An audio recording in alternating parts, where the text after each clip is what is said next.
এই মুহূর্তে দেখতে পাচ্ছি সিইও দপ্তরের সামনে নতুন করে উত্তেজনা ছড়িয়েছে। দফায় দফায় আপনারা জানেন যে উত্তেজনার পরিস্থিতি তৈরি হয়েছিল, কিন্তু আবার এখন দেখা যাচ্ছে যে পুলিশি মধ্যস্থতার পরেও নতুন করে উত্তেজনা ছড়িয়েছে সিইও দপ্তরের সামনে। মূল যেটা অভিযোগ, 400টি ফর্ম 6 আজকে জমা দেওয়া হয়েছে। যিনি জমা দিয়েছেন তাকে হাতে নাতে ধরে ফেলেছেন তৃণমূলপন্থী বিএলও সংগঠনের সদস্যরা, এবং এই অভিযোগকে কেন্দ্র করেই দফায় দফায় অশান্তি। আবার বিজেপির তরফে অভিযোগ করা হচ্ছে যে তৃণমূলপন্থী বিএলও সংগঠনের সদস্যরা তারা মারধর করেছেন বিজেপির কর্মী সমর্থকদের। এই মুহূর্তে ছবিটা জানবো সরাসরি, রুমা পাল আমাদের প্রতিনিধি রয়েছেন। নতুন করে উত্তেজনা, রুমা। দেখো আবারও উত্তপ্ত পরিস্থিতি।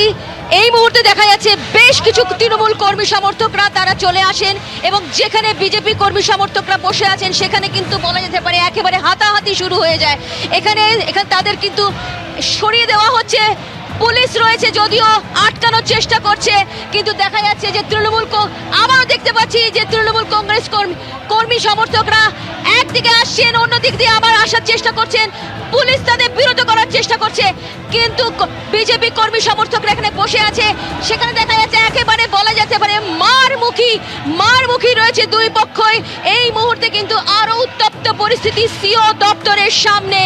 স্ট্যান্ড রোড, বিজি রাস্তা, কিন্তু এই মুহূর্তে দেখা যাচ্ছে যে তৃণমূল কংগ্রেসের বেশ কিছু আরো কর্মী সমর্থকরা এসেছেন, এবং যেখানে বিজেপি কর্মী সমর্থকরা বসেছিলেন সেখানে কিন্তু তারা মারমুখী হয়ে ওঠেন।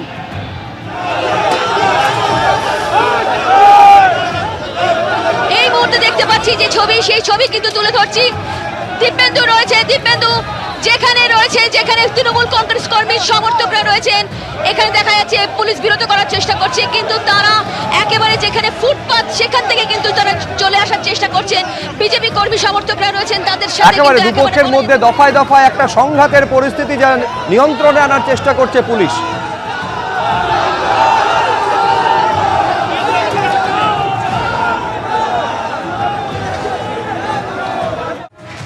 খেলা তো হবেই, খেলা তো শুরু হয়ে গেছে, খেলা বাকিটা কোথায়? খেলা শুরু হোক গড়বেতা থেকে।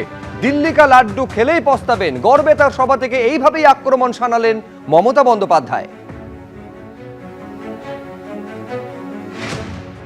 এখনো 18 লক্ষ বাকি আছে। 18 লক্ষ ট্রিব্যুনালে যাবে, 36 লক্ষ প্লাস 58 লক্ষ মিসম্যাপ হয়েছে, সেটাও খোলেনি। তাহলে নতুন করে বিজেপি লুকিয়ে 30,000 ফর্ম কালকে নতুন করে বিহারের থেকে নাম নিয়ে এসে, উত্তরপ্রদেশের থেকে নাম নিয়ে এসে, মহারাষ্ট্রের থেকে নাম নিয়ে এসে, দিল্লির থেকে নাম নিয়ে এসে ওদের জমিদারি খেলা তো হবেই।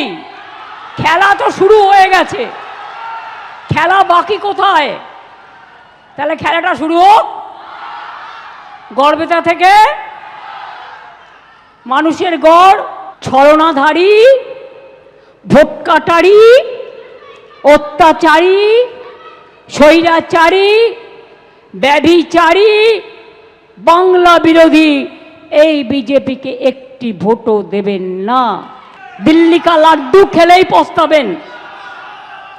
বাংলাকে করেছো টার্গেট, বাংলার মানুষকে অপমান, অসম্মান।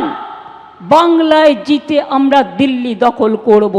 সারা দেশের মানুষকে মনে রাখবেন, এর জন্য আন্দোলনে নামাবো। মমতা বন্দ্যোপাধ্যায় প্রচারে গেছিলেন গড়বেতা, এবং সেখানে তিনি বলছেন খেলা বাকিটা কোথায়? খেলা শুরু হয়ে গিয়েছে, গড়বেতা থেকেই তা শুরু হচ্ছে। দিল্লি কা লাড্ডু খেলেই পস্তাবেন, গড়বেতা সভা থেকে এইভাবেই আক্রমণ শানাচ্ছেন মমতা বন্দ্যোপাধ্যায়।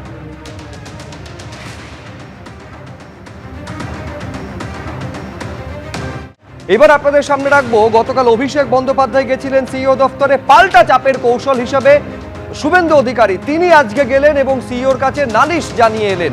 তার অভিযোগ, কেন্দ্রীয় বাহিনীর বিরুদ্ধে উস্কানি দিচ্ছেন মুখ্যমন্ত্রী।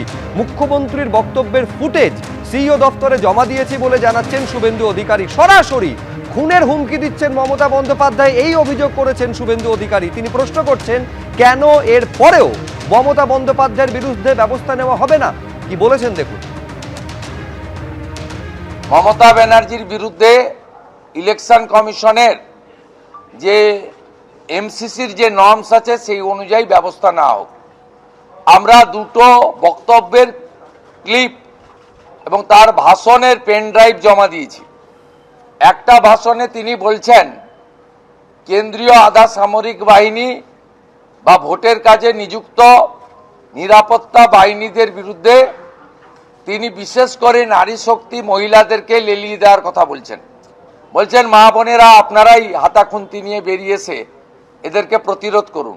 তো সরাসরি হিংসাতে এবং নির্বাচনের কাজে নিযুক্ত হাজার হাজার নিরাপত্তা রক্ষীকে আক্রমণ করার মধ্য দিয়ে সমগ্র নির্বাচন ব্যবস্থার উপরে উনি আক্রমণ করেছেন। দ্বিতীয়ত বলছেন ভারতীয় জনতা পার্টির কর্মীরা আপনারা জেনে রাখুন 4 তারিখের পরে পোস্টার দিয়ে বলতে হবে যে আমি বিজেপি করি না। 2021 সালে পোস্ট পোল ভায়োলেন্সের নেতৃত্ব দেওয়া মমতা বন্দ্যোপাধ্যায় তিনি আবার নতুন করে বিশ্বের সর্ববৃহৎ রাজনৈতিক দল যারা দেশ চালাচ্ছে 21টা রাজ্য চালাচ্ছে এই রাজ্যের প্রধান এবং একমাত্র বিরোধী দল 2,33,00,000 মানুষের সমর্থন পাওয়া দল তার কর্মী সমর্থকদেরকে সরাসরি খুনের হুমকি দিচ্ছেন এই বক্তব্যের মধ্য দিয়ে। তাই কেন ব্যবস্থা নেওয়া হবে না? রাহুল সিনহা থেকে অভিজিৎ গাঙ্গুলি সকলের বক্তব্যের মিসকোট করে তৃণমূল অভিযোগ করলে আপনারা কাউকে 3 দিন, কাউকে 2 দিন, কাউকে 1 দিন নির্বাচন প্রচারে ব্যান করে দেন। মমতা ব্যানার্জিকে কেন আপনারা ব্যান করবেন না, ব্যবস্থা নেবেন না? তিনি কি আইনের ঊর্ধ্বে? এই ভোটে হেরে যাওয়ার ভয়ে আশঙ্কিত বিজেপি প্রথমে চেষ্টা করেছে প্রশাসনকে পঙ্গু করতে। মুখ্য সচিব, স্বরাষ্ট্র সচিব, কমিশনার, ডিজি, এসপি, আইজি পদমর্যাদার সব অফিসারদের সরিয়েছে, থানার ওসিদের সরিয়েছে, সমস্ত বদল করে ওদের আসল উদ্দেশ্য ছিল বাংলার মুখ্যমন্ত্রী বদল। কিন্তু সেটা যখন পারেনি, কারণ বাংলার মানুষের মন তো বদল হয়নি, বাংলার মানুষের মন বলে দিয়েছে এ হৃদয় দপ্তর পাল্টাবে না, এই হৃদয়ে পার্মানেন্ট ঠিকানার নাম 30-এর বি হরিশ চ্যাটার্জি। তাই সেটা যখন বুঝতে পেরেছে এখন যেন তেন প্রকারে মুখ্যমন্ত্রী, আরে এইভাবে কি বাংলা দখল করা যায়? মুখ্যমন্ত্রী প্রচার আটকাতে হবে কেন? আর মুখ্যমন্ত্রী প্রচার করলেই তো প্রমাণ হবে যে বিজেপি কতটা বাংলাবিদ। এবিপি আনন্দ, এগিয়ে থাকে, এগিয়ে রাখে।